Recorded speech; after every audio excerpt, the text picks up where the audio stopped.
first ever print with the new dual Z-axes. So exciting.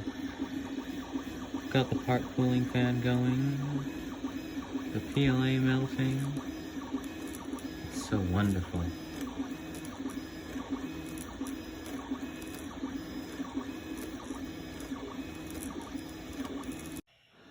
Well, here it is.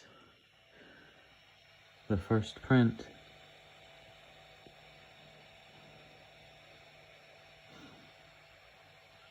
It looks amazing, or at least better than what's come off this before.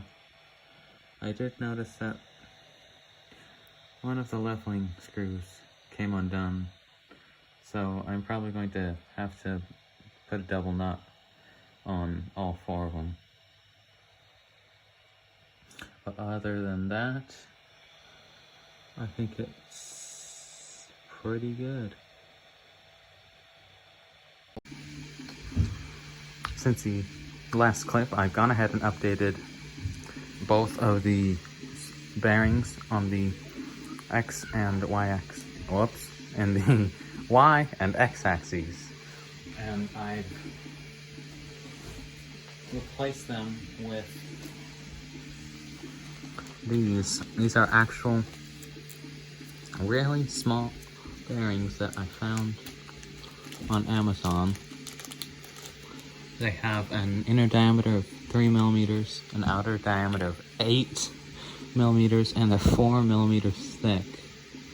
So, really small. And they just so happen to perfectly fit this use case. Since I have an M3 screw acting as the actual pin in both these axes, it fits perfectly through the center hole, and the old bearings, which I had previously printed, had only been 10 millimeters in diameter, so only 2 millimeters smaller. And the perfect thing about these are that they're 4 millimeters thick. I can punch 2 up on each axis. The third thing I did was order a new nozzle, 0.25 I believe,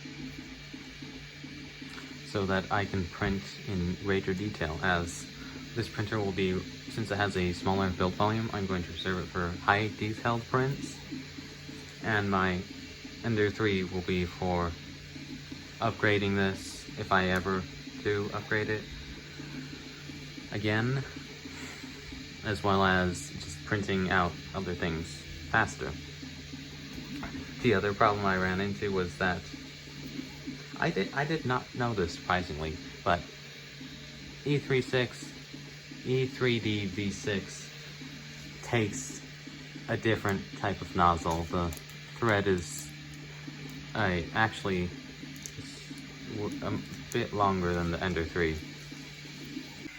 I keep having this problem with the 3D prints that are coming off this, where the walls of the print aren't smooth in certain lights. Come on, focus.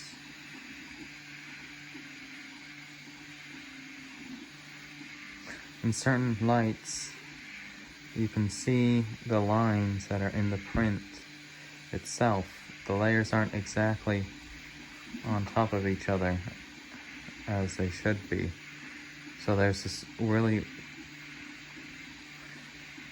weird effect where the layers don't line up and the sides of the cube aren't smooth like they should be.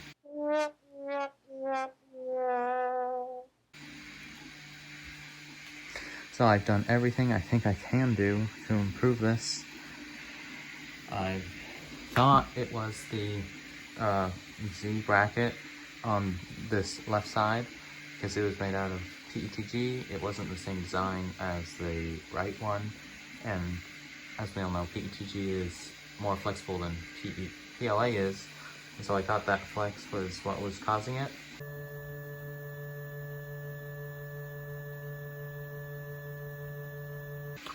Nope, So then I thought it was the couplers that connect the Z motors to the screws, which I tried to mitigate by making sure that the lead screw was screwed perfectly into the coupler so that when placed onto the motor it was perfectly vertical. This is what you see me addressing here in multiple different ways. None of them ended up succeeding. Nope, that didn't change anything. So now I've done a bit of research, and apparently it's the rods that I'm using for the Z-axis. They're not spinning as they should.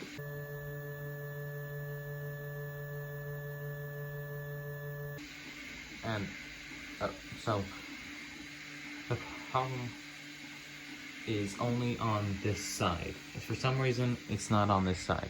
No matter what I do, that bracket, or that coupler, keeps the rod straight, but that one does not. So I did my best to try and mitigate the effects of it, but I'm still getting Z-wobble. So I think I'm just going to have to go ahead and order the regular rod that almost all printers have.